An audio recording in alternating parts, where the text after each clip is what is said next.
ministre a été manipulé.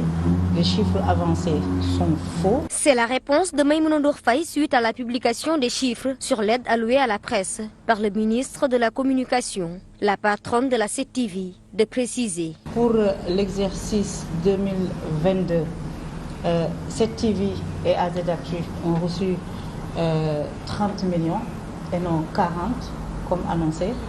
Pour 2023 également, on a reçu 30 millions. Et il faut aussi préciser que ce n'est qu'à partir de 2022 que nous avons commencé à recevoir ce montant de 30 millions parce qu'entre-temps, avec les multiples contestations du barème de répartition, et nous avons pu remonter la pente depuis que le système de notation a été introduit par les médias, sont notés de 2019 à 2021.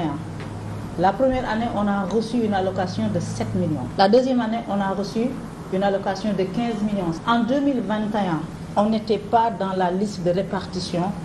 Il y a eu un rattrapage et avec ce rattrapage, on a reçu un montant de 12 millions. MNF refute le classement que la 7TV occupe sur la liste par rapport au montant des allocations. Par ailleurs, la PDG invite le ministre à aller au-delà du nombre d'années mentionnées. Mettre 7TV troisième sur la liste par rapport au montant des allocations, c'est une honteuse manipulation, ce n'est pas conforme à la réalité.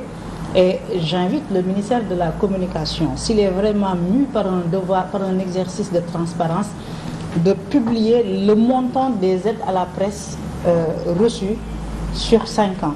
La présidente du groupe 3M Universel s'interroge aussi sur la répartition des 1,4 milliard de francs CFA alloués à la presse et invite le ministre de tutelle à ouvrir une enquête pour faire la lumière sur la destination de ces fonds.